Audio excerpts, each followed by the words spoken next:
کہ آیا پاکستان امریکہ کو اڈے دے گا یا نہیں۔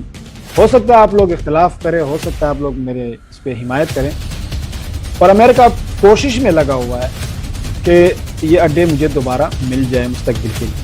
تھوڑی سی ہسٹری میں یہاں پہ بتانا چاہوں گا۔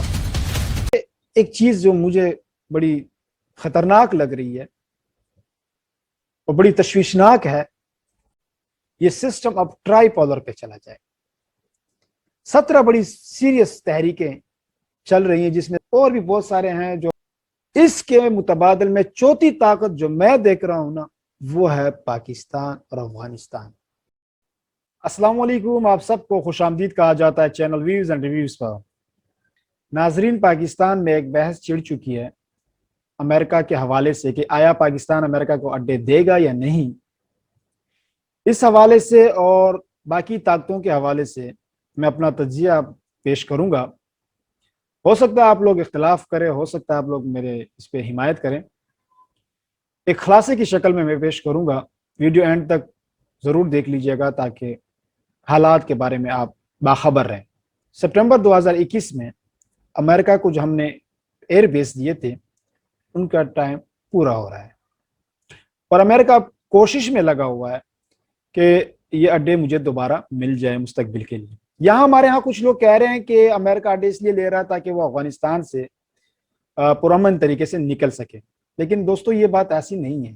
امریکہ افغانستان سے نکلنے کے لیے اڈے نہیں مانگ رہا، امریکہ مستقبل کے لیے تاکہ اس خطے پہ میری نظر رہے، میری گرفت ان پہ رہے، اس کے حوالے سے وہ اڈے مانگ رہے ہیں، اور پاکستان نے انکار کر دیا۔ کچھ ناقدین یہ کہہ رہے ہیں کہ اس سے پاکستان کو بھاری نقصان ہوگا، وہ پرانی باتوں یا پرانی اسٹریٹجی میں وہ بیٹھے ہوئے ہیں۔ میری نظر میں اب ایک بہترین ٹائم آ چکا ہے امریکہ کو جواب دینے کا۔ اس کی وجوہات بھی میں آپ کو بتاؤں گا کہ کیا وجہ ہے اور کیوں یہ وقت آ گیا ہے کہ ہم اس کو جواب دے سکیں۔ تھوڑی سی ہسٹری میں یہاں پہ بتانا چاہوں گا۔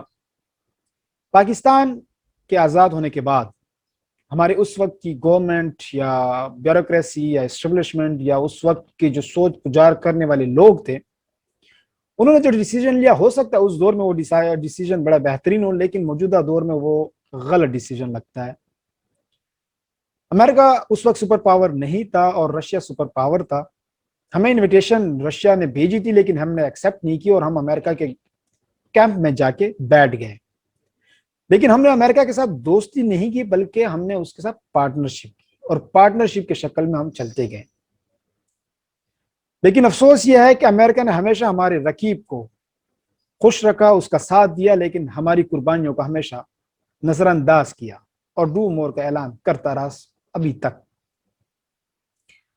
اب یہاں پہ جب ہم نے اڈے جو یہ دیے ہیں، اڈوں کا سلسلہ کب سے چل پڑا؟ یہ 1952 میں سب سے پہلے اڈا ہم نے بڑا بیر پشاور کا دیا تھا ان کو۔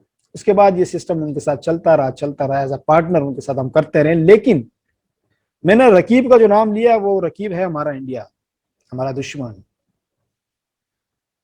ہم نے تو مجنون جیسا پیار عشق کیا امریکہ کے ساتھ، لیکن اس نے ہمیشہ رقیب کا ساتھ دیا اور ہمیں دھوکہ دیا۔ چاہے 65 کی جنگ ہو، 71 کی جنگ ہو، کارگل کی جنگ ہو یا کوئی اور ایشو ہو، ہمیشہ اس نے اپنے مفاد کی خاطر کچھ کیا، ہمیں کوئی ساتھ نہیں دیا۔ اس کے متبادل جو چائنا ہمارا شروع سے دوست ہے، چائنا نے ہمیشہ ہماری مدد کی ہے، وہ کھل کے بھی مدد کی ہے، چھپ کے بھی مدد کی ہے۔ یہ وقت چلتا گیا اور رشیا ٹکڑے ٹکڑے ہوا، امریکہ سپر پاور بن گیا۔ ٹھیک اس کے 20 سال 15-20 سال بعد اس نے افغانستان پر حملہ کیا، اور ہم اس کے ساتھ ایک پارٹنر کی طرح پھر چل پڑے۔ کچھ ایئر بیسز ہم نے ان کے لیے استعمال کے لیے دیے اور افغانستان پہ اٹیک کرنے کے لیے۔ لوگ یہاں پہ سمجھ رہے تھے کہ پاکستان نے بڑی زیادتی کی ہے، لیکن ہماری مجبوری تھی۔ کچھ حالات، کچھ پرابلمز ایسے بن جاتے ہیں کہ آپ کو پھر ملک کے لیے دیکھنا پڑتا ہے، اور آپ کو جو ہے نا اس کی خاطر بہت کچھ کمزوریاں آپ دکھا دیتے ہو۔ اب دور ایسا آیا کہ افغانستان نے تو رشیا کو بھی ٹکڑے ٹکڑے کر دیا۔ اگر امریکہ ٹکڑے نہیں ہوا، لیکن امریکہ کی وہ طاقت کو ختم کر دیا۔ اس میں پاکستان کا بھی بہت بہترین کردار رہا ہے، اس میں کوئی شک نہیں ہے۔ اب وقت ایسا آ گیا کہ امریکہ کے متبادل قوت جو ابھر رہی ہے وہ ہے چائنا. امریکہ ڈکٹیٹرشپ چاہتا ہے، یونیپالر، لیکن دنیا اب تسلیم کر چکی ہے اور کر رہی ہے کہ اب شاید سسٹم بائی پالر کا ہے، یعنی امریکہ کے ساتھ ساتھ پاور میں چائنا بھی ہوگا. اب دنیا ان دونوں ممالک کے اسٹریٹجیز پہ نظر رکھی ہوئی ہے دنیا نے، اور ان کو دیکھ رہے ہیں. لیکن میں سمجھتا ہوں بذات خود کہ شاید یہ سسٹم اب ٹرائی پولر پہ چلا جائے، یعنی 3 قوتیں ابھر آ جائیں. ابھر کیا ہے؟ امریکہ، چائنا، رشیا. شاید آپ لوگ میرے ساتھ اتفاق نہ کر سکے، لیکن رشیا نے اب ریسنٹلی جو 2-3 چھوٹے ممالک اس کے آس پاس تھے ان کو قبضہ کر لیا، کہ اس سے پوچھا تک بھی نہیں، اور نہ کسی کا پریشر لیا، اور نہ کسی سے مشورہ کیا، اور اپنا کام اس نے کر دکھایا. تو اس حوالے سے میں کہتا ہوں کہ یہ ٹرائی پالر ہے. ناظرین، اڈے نہ دینے کا ایک بہترین سٹیپ ہے اور بہترین اقدام ہے پاکستان کے مستقبل کے حوالے سے. لوگ سمجھ رہے ہیں کہ شاید پاکستان پریشر نہ لے سکے امریکہ کا، لیکن اب وہ وقت نہیں رہا. ٹھیک ہے، پہلے زمانے میں ہم ان کا پریشر نہیں لے سکتے تھے، ان کا دباؤ ہم پہ ضرور ہوتا تھا اور ہم ان کی باتیں مان لیتے تھے مجبوریوں کے تحت، ایک پاور تھی اس کے پاس. لیکن اب حالات ایسے آ رہے ہیں کہ چائنا بالکل مد مقابل آ چکا ہے، اور چائنا ہمارا بڑا گہرا دوست ہے، پھر ہمارے پڑوس میں بھی ہے. اور رشیا کے ساتھ بھی ہمارے جو اس طرح کے تعلقات نہیں تھے، اب وہ تعلقات دوبارہ بحال ہو چکی ہیں. اب یہاں پہ 1-2 چیزیں میں بتانا چاہوں گا. یہ 3 قوتوں کے بارے میں تو میں نے بتا دیا. امریکہ کی خواہش ہے، کوشش ہے کہ یہ 2 جو طاقتیں ابھر رہی ہیں کسی طرح یہ میرے مقابل نہ آ سکے. یہ جو پاکستان میں اڈے لینے کی کوشش کر رہا ہے، اس کی بنیادی کوشش یہ ہے کہ وہ اڈے لے لیں تاکہ میں چائنا کو بھی ڈسٹرب کر سکوں، رشیا کو بھی ڈسٹرب کر سکوں، اور میں اپنی پاور میں رہوں، یونیپولر میرا سسٹم چلے.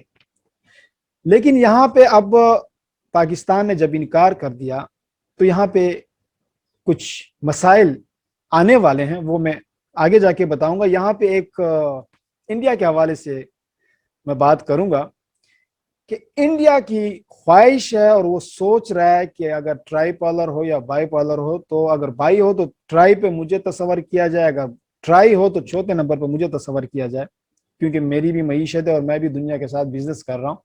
لیکن یہ خیالی پلاو ہے، یہ کچھ بھی نہیں ہے، کیونکہ جتنی غربت انڈیا میں ہے پوری دنیا میں شاید کہیں نہ ہو. پھر اس کے بعد جتنی تحریکیں وہاں چل رہی ہیں آزادی کی، کسی ملک میں بھی اتنی تحریکیں نہیں چل رہی. ویسے اگر انڈیا کی تحریکوں کی لسٹ ہم نکال دیں تو تقریباً 53-54 تحریکیں بنتی ہیں، لیکن 17 بڑی سیریس تحریکیں چل رہی ہیں، جس میں سکھ ہیں، کشمیر والے ہیں، اور بھی بہت سارے ہیں جو میں وہ تحریکیں جو ہیں چل رہی آزادی کے لیے. جب آپ اپنے ملک میں آپ سے آزادی لوگ مانگ رہے ہیں تو آپ کیا دنیا پہ راج کریں گے، اور آپ کیا دنیا کے سامنے ایک طاقت کی طرح ابھریں گے. اب وہ اس کی مثال یوں لے لیں، وہ کہتے ہیں نا کہ باتیں کروڑوں کی، دکان پکوڑوں کی، یا چوہا ہاتھی کے سامنے آ کر کہے کہ میں ہاتھی کے برابر ہوں، تو دنیا اس کو پاگل ہی سمجھیں گے کہ یار کیا پن ہے. اس کے متبادل میں چوتھی طاقت جو میں دیکھ رہا ہوں نا، وہ ہے پاکستان اور افغانستان. دنیا کی چوتھی طاقت یہ بنے گی. وہ کیوں؟ اگر افغانستان میں امن آیا اور پاکستان افغانستان نے آپس میں ہاتھ ملایا بھائی چارے سے، تو یہ سرزمین ایسی سرزمین ہے کہ پوری دنیا کو اس کی نیڈ ہے، اور ہمیں وہ ہماری طرز پہ ہم جو کہیں گے وہ مانیں گے، اور ہمارے ہاں ترقی بھی آئے گی، مطلب ہر قسم کی خوشحالی ہمارے ملک میں آ سکتی ہے. اور میں چوتھی پاور پاکستان کو دیکھ رہا ہوں. شاید آپ لوگ اسے اتفاق نہ کریں، اور میں یہ بھی کہہ رہا ہوں کہ اگر افغانستان میں امن آ گیا تو صرف اور صرف 10 سال لگیں گے، پاکستان انشاءاللہ چوتھی پاور بن کر دکھائے گا. اب یہاں پہ ایک چیز جو مجھے بڑی خطرناک لگ رہی ہے اور بڑی تشویشناک ہے، وہ یہ ہے کہ امریکہ کو ہم نے کر دیا انکار.